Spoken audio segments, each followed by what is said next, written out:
Welcome back, everyone, to TV5 News at 9. We're looking back at the real estate market in 2024. Joining us this morning to tell us all about it, we have Monique Gilbert from Team Matchmaker. Thanks for being here, Monique. It's so nice to be here. Yeah, thanks for coming in. Of course, before we get started, you at home, follow along by scanning the QR code on your screen right now, and you'll get more information about this topic. So first, we want to know, though, how the market is, housing market right now. Well, that is the question that everybody seems to ask every realtor, no matter where it is that we go. And as we're starting here with a new year, I found some interesting results. So as I was doing my year-end research, it seemed to buck the trend here in Bay County and Saginaw County, not so much Midland County, as what we saw on a national average.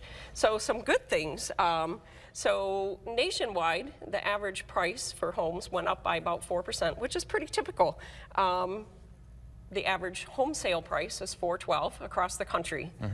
Here in Saginaw and Bay, we're at like 182 to 192, so we're about half the national average for the price of a home. So we have very reasonable housing, which is why we have people that call from other states that want to retire in our area because we have such affordable housing. But the thing that I found the most interesting is that while a majority of the markets around the country saw a decline in the number of transactions of the number of home sales, in Saginaw and Bay County, we saw an uptick in that. So not only did we have home prices rise by double the national average, which is at 8%, but our home sales went up by 4 and 5%. Midland County, we went up in sales price, but they went down substantially in the number of transactions, which is what seems to be the norm in the nation for 2024. All right, good to know. Maybe comparing 2024 to 2023, was there that much of a difference too?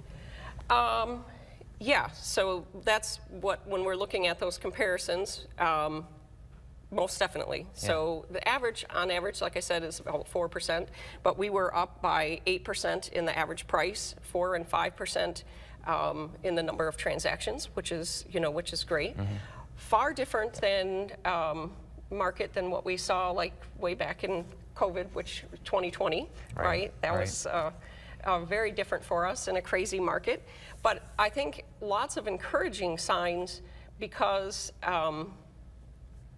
we have people freaked out a little bit about interest rates, and so there was a lot of talk last year about interest rates, and the year ended at about 7% average. Those people who purchased in 2020, 2021 had those interest rates at 2 3/4 and 3%.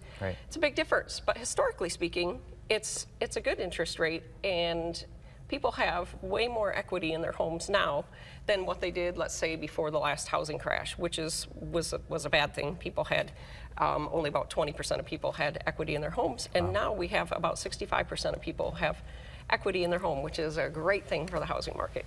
Very good. Okay, so we're seeing maybe some good trends here going. Do you have a popular price point, or is there even one for housing market? So I would say, when I was trying to pick apart the numbers as I went through, always in our area, if you have a home that's under 100,000, we have average days on market between like 18 and 28, and so super quick. And a lot of those are first-time homes where there are a lot of different grants and that kind of thing that people can get for their down payment and whatnot. The second most popular is going to be like 150 to 250 range, staying in around 30 days, average days on market, which is still pretty good. And I know when I started in real estate, it was like 90, so we're still doing great there. Once you get up to the 400 range around here, we do see like a jump of about an extra 20 days, so about 48 days on the market for, what we would consider luxury homes here that other places are saying that's just their average. Their average, average home. Can't imagine that. Okay, cool. So we always hear like different reports, like now is the time to buy. When would you say is really a great time to buy your house? Yesterday. I love it. That's a phrase that we always say is the only time better than today to purchase a home is yesterday, and that's because historically speaking, real estate is one of the most solid investments that there are. And if you look at the timeline, prices are always going up, and so even if you purchase something like when we had the housing crash 20 years ago, Yeah. whatnot, the house prices are way higher now than what they were then. So unless you had to sell at that point in time, real estate is a great purchase. And you have to see if you're going to buy, maybe you already have to sell. So whether it's a seller's market or a buyer's market, you're getting some of both. Yeah.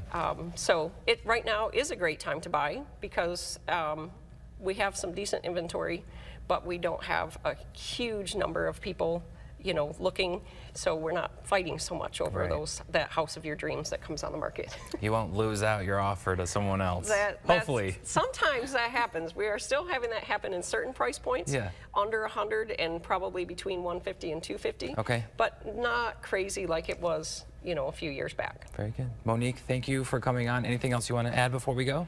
I would just say it is a great time to buy or to sell. We have a great program, and we would love to talk to anybody that has looking for more information about buying or selling. Perfect. Monique, thank you. And you can always find more information on this topic by going to our hot links section. That's on our website, WNEM.com.